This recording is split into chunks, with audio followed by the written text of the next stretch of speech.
So we all remember this article in Wired by Taylor Lorenz. A dark money group is secretly funding high-profile Democratic influencers. One of such influencers, of course, was David Pakman, named in the article. So Ken Klippenstein, commentator David Pakman, is secretly getting paid to shill for the Democratic Party, to which David Pakman said, well, it's about time the Democrats start getting some of this dark money. The Republicans do it. Why not us? Years I've been saying the left needs to organize independent media in the way that the right has been doing. The left needs to fund independent creators the way that the right does. The right has won even arguably presidential elections because they're organized with regard to online and independent media. They're killing us. We've been so behind. And this kind of support for creators is exactly what I've been advocating for. All I have is a lamp and a plant back here. With the $8,000 a month I get, I should have a few bookshelves back here to make me look smart like the rest of the people in the space. This is a Q Motor Inn that I do this show from. You have no idea what kinds of things I'm listening to through these walls. Yeah, right, exactly. So he then followed up with a threat to sue Taylor Lorenz for defamation. I've consulted with some of the top defamation attorneys in the country, he said. Wow, my oh my. He must be doing all right if he can afford the best defamation attorneys in the country. Start a show like this, but I do have to talk today about a defamation lawsuit. After Wired published a piece last week that made a number of untrue allegations and implications about me and other creators, claiming I'm taking money in exchange for letting someone dictate the content of this show or restrict what I'm talking about, and many other claims and implications. A whole bunch of you wrote to me and said, David, are you going to sue for defamation? Suing for defamation and winning is really the way to take control back and to prove that you didn't do the things you're accused of. Now, it's a fair question, and I want to talk about that today. He's always talking about things he hears from his audience via email. Either he's a fucking liar or this guy has a lot of time to read fan mail. A lot of time, because his channel is like 30 times the size of ours, and we don't have time to read all of our mail. So, like, this guy's being like, yeah, I've been getting inundated with messages saying I should sue Taylor Lorenz for a lot of money. I didn't decide to do that on my own. You guys twisted my arm, so here I go. I didn't even plan on mentioning this entire fiasco again, but it really has taken on a life of its own. Over the last few days, I've consulted with some of the top defamation attorneys in the country, lawyers who have won some of the largest verdicts, I think, in U.S. history. And I've been advised this could take 6 figures in legal fees just to get to the end without even a guarantee of getting the money back, right? Did this really do 6 figures worth of damage to you? I mean, do your viewers even give a shit? I mean, if I were a David Pakman fan, what the hell would I care? I would just assume he's getting paid. Right, of course. Like, if I watched your stuff, it would come as no surprise to me that you're getting paid. So is it really worth spending all that money to sue poor Taylor Lorenz? Ken Klippenstein tweets out then again, David Pakman denounces outrageous claims suggesting that it's APAC or IPAC. I don't even know how it's pronounced. That's funding this show. Is it APAC, IPAC? I don't even know. No. Did he actually say that? Oh, yeah, absolutely. Here he is, pretending not to know how to say APAC. 48 hours. Took the Wired story and expanded it with even more outrageous claims, suggesting that it's APAC or IPAC. I don't even know how it's pronounced. APAC. That is funding this show or other creators. Of course, not true. That the DNC is involved. Not true. Even if you weren't taking money from APAC, having been in the space for this many years, to actually tell your audience that you don't know how APAC is pronounced. Right. Like, that is a real fucking degenerate liar. Oh, yeah. Well, APAC Tracker didn't buy it. They quote tweeted that, Sure, buddy. And then, they found a few instances of David Pakman pronouncing it correctly in years Oh, of past. course. Yeah. From APAC, APAC support APAC. There you go. Let's play that again. APAC from APAC, APAC support APAC. Now, to give you some context as to when he remembered how to pronounce the word APAC correctly, this was from Full Slack, who found this, and an APAC tracker added it to the thread. Here's David Pakman pronouncing APAC over and over and over again 6 years ago while attacking Ilhan Omar. I guess he forgot how to pronounce the biggest Zionist lobbying group in the U.S., probably has nothing to do with the fact that he's a rabid genocidal Zionist. So let's take a closer look at that segment. We're not going to play the video, but this was way, way back. So this was a while ago by now. I think this was 2019, February 2019, when Ilhan Omar got in trouble for that tweet saying that it's all about the Benjamins, right? Mm-hmm. Talking about the influence of Israeli money, and she was widely denounced as an anti-Semite for saying that. And there's David Pakman joining the pile-on, categorizing her tweets there as anti-Semitic, and it is in that context that he used the word APAC correctly over and over again. APAC tracker also tracked down that David Pakman's brother worked at the ADL for more than 6 years. Look at that. Natan Pakman. See, he even has one of those Israeli Star Wars names. Natan. Yeah, exactly. So I'll meet you at the cantina. Yeah, exactly right. I would think somebody whose brother works for the ADL would know APAC, right? I don't think you really were lost as to what that meant. Okay, so that gives you some backstory up until now, and this was the news that spilled yesterday. So Halal Flow tweets out, David Pakman's ex-producer says Pakman joined an off-record meeting with Kamala Harris and creators, including Brian Tyler Cohen, where they informally discussed their editorial stance on Gaza. Too divisive, a poison pill, better if they just don't talk about it at all. Now, I'm going to just jump ahead a second here. Nathan Robinson clarifies, because he's the one who did this interview. To be clear, John's not saying the content creators talked with Harris herself about their editorial silence on Gaza. The content creators went to the White House where they met with Harris and talked amongst themselves and agreed that covering it was bad for business. They had a little powwow, a little huddle off to the side. Hey, how are your numbers? And that could be better. Yeah, it could be better. Why don't we stop talking about Gaza? Because that drives a wedge through our inane viewership. So let's take a look and a listen to David Pakman's ex-producer, now former producer, spilling the tea. It's deliberate. I actually have an email from him after he visited the White House last year on the day of Joe Biden's State of the Union address. He was invited to a private off-the-record meeting with Kamala Harris and several other content creators, including Brian Tyler Cohen, the Mycelis brothers from Midas Touch. And he told me that they all sort of talked amongst themselves at the White House, not in like an official capacity during the meeting, but, just casually as colleagues amongst themselves. And they talked about what their editorial stance is on Gaza. And he told me in an email that they talked amongst themselves and came to the conclusion that the topic is too divisive, it might drag down their channels, that it's a poison pill, and that it's better if they just don't talk about it at all. Now, Brian Tyler Cohen literally has never done anything on Gaza. Beyond that, during the 2020 primary, even though he was regularly putting out videos covering news and politics, never once mentioned Bernie Sanders during the 2020 primary.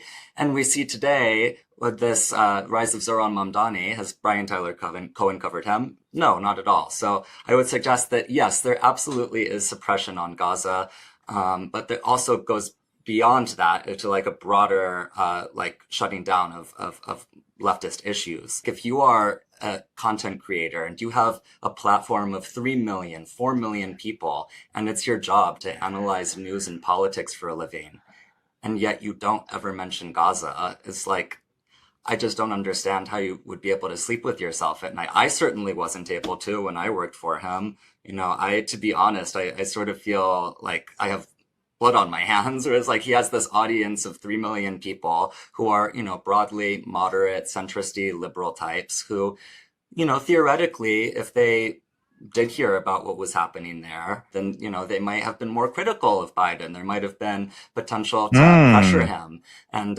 change his policy on it. But because it was shut out entirely, it became much less present in the public discourse around a certain type of person who isn't getting their news from actual journalists, but paid shills for the Democratic Party. Well, there you have it.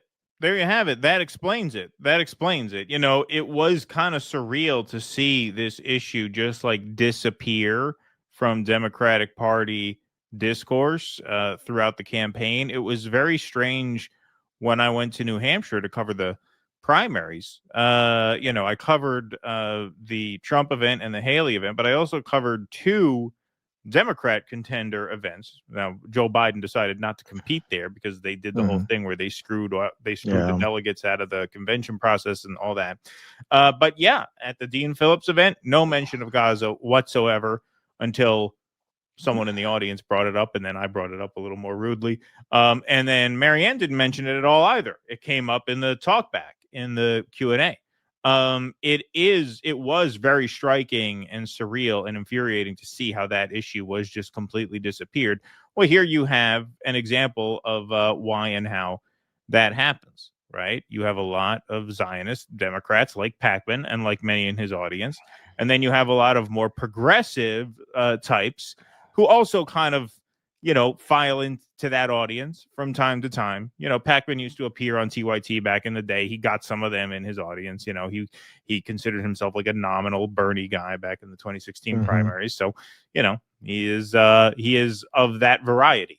And to touch an issue like Gaza was just to drive a wedge through the audience. And at the end of the day, this is what we say. Russ talks about being backstage at Rescue the Republic, about how there were little powwows backstage there between the different creators talking about, hey, maybe I'll come on your show. You come on, hey, how many subscribers on this platform? Blah, blah, blah, wheeling and dealing. Same thing here. Same thing here. That's exactly what he is recounting in this example. Should we talk about the genocide? I don't know. That's kind of that's still a little too controversial. People feel differently about that in our audience. So fuck it. Let's just pretend it's not happening. Let's just act like a Holocaust is not happening. So it is just utterly contemptible, but not surprising. We have always said this. We don't get this too much anymore because it's just so fucking obvious that we're almost like doing everything we can not to cash in. We're like anti-money at this point with the way that we run the channel. But we used to get it like, oh, you're grifting. And we always said this because it was always, even without this being out in the open in this way, it was always very obvious that people like Pakman are getting paid by somebody. Like the shallowness of their politics and the way that, just like you watch corporate media and you could see what the marching orders they're getting are, it's the same thing with certain content creators, with a lot of them. Of course. What did you think? The people who have been bribing the corporate media through various means, usually through advertising dollars, through gigs, through the revolving door, through promises of board seats. If you leave this job or a promotion, you'll be in the club, you'll be taken care of, like the mafia, right? Like, it doesn't have to be as overt as a sack of cash. It's right. One hand washes the other, and it's understood, as long as you don't cross certain lines, you don't talk about certain things, you don't piss off certain people, you're going to have a cushy gig for life, whether it's in the media, whether it's in the government, whether it's in a corporation. You'll just be in the revolving door. You'll be in the mix. When you're out of work, you'll be able to pick up the phone and call Clinton's inner circle or Obama's inner circle, and they'll hook you up. And, same thing on the Republican side. What do you think? When indie media broke out, these people were just going to let that go, especially as indie media became more watched in many cases than the corporate media they had been throwing hundreds of millions of dollars at all these years. Of course, they got in and they co-opted it. When you see a guy like Pakman with no talent whatsoever, nothing to recommend him, no reason anyone would watch him. When you see Lex Friedman, a guy who really could replace the entire sleeping pill industry, having millions of views and getting pushed in the algorithm the way that he does. Somebody's doing that. Somebody's behind that. And, Tim Dillon made this point about how these people work very cheap. They really do, man. Like for a guy like Pakman, where you got that many subscribers and that many views, yeah, man, $8,000 a month sounds like a lot. It's really not a lot relative to what his numbers should be based on Of that. course. Right.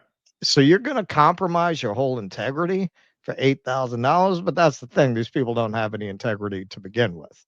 So the $8,000 is like a bonus, I think, for them. I don't even think it's the point. It's the access more than the money. Yeah, well, if you look at this, he goes on. This guy goes on when you talk about how they'll just grab every nickel they can. This was somebody else added to the thread. This was from the same interview. Also, he puts an anti-Trump petitions under his videos on false pretenses. Says they are mainly to harvest data to get fed into his mailing list and to be forwarded to one of his benefactor organizations. Scummy behavior. So he puts an anti-Trump petition in the description of the video. Says here, sign here to tell Donald Trump to go fuck himself, and then they just use that data and give it to their organization, which probably gets sold elsewhere. So let's take a look. Widely commented on. But while I was working for David Pakman, it was expressed to me that one of the greatest sources of value from Good Influence was these petition links. And it was actually my job to put the links to these petitions as a pinned comment on all of the YouTube videos that came out. I looked, some of the recent ones are, for example, like Tell Trump, Stop the Authoritarian Takeover of DC, Tell Trump, Don't Spend $200 million on a New Ballroom. And the thing is, like, it was actually never made that is clear. just so outrageously transparent. Tell Trump don't spend money on a new ballroom. Yeah, that's a serious petition. That's not data farming at all. To me, if these petitions were even real, the chief purpose of them was data collection, to get information from the audience, their names, their emails, because when you're a big YouTuber, it can be really difficult to get that kind of data from your audience. And so everything that we collected would go on the mailing list, and it was also shared with me that it was also given to Good Influence. What Good Influence would do with that data, I'm not sure. It might sound like a small thing, but it's difficult to overstate like just how valuable that is. Well, you're harvesting emails under a different pretense and then using those emails potentially for profit, right? You're either selling that email list to another Democratic consulting firm or a campaign or whatever, like that's the goal of those data harvesting schemes. And it always felt so scummy because the people who are signing these petitions, like they just think that they're, doing a good deed. And Good Influence is directly paid. You mentioned, John, earlier the FEC filings that show that the Harris campaign directly gave this organization a ton of money, and we don't know exactly what it got. Yeah, there you go, man. He is killing the set game. That nobody's got a better set than that. Look at that. Yeah. Look at that. That's like the sequel to Twin Peaks. That'll be the Purple Lodge. Yes, is the Riddler's lounge in the deleted scene of Batman Forever. Yeah. Yeah. So that Nathan Robinson would actually make a good Riddler. He would make a good Riddler, actually. Yeah, with the bow tie. Yeah, why not? That's a good idea. But yeah, man, I mean, that is just how cheap they are. I mean, that's how petty they are. Like, why? You got over 3 million subscribers. You got to be swimming in money. What the hell are you doing? Putting up bogus petitions, and it's just absolute Well, it's the access. Yeah, it's the access. It's being in the club. That's the thing. At this point, I would argue most of the independent media that's visible is not independent anymore.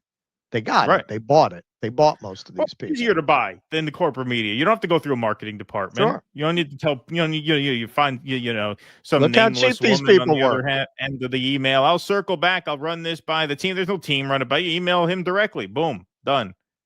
Right? And especially because when you're dealing with the corporate media, the way that it's evolved, the way that end of the industry has evolved, these people tend to come from money. They tend to come from the upper class. What you got in the independent media now, It's more like the early days of the modern music industry, where you got a bunch of people who are not from anything. They're very easy to buy. You can buy them very cheap, and they're naive about contracts, about deals, about what they're worth. They're easy to take advantage of, like the old, early rock and roll and doo-wop groups. It's infamous. They would all get ripped off by the record companies.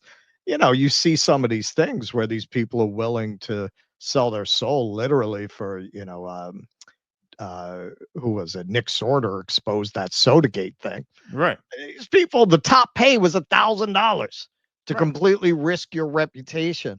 I think the kind of people who end up in corporate media, you can't buy them for that. These people work cheap. Please clap.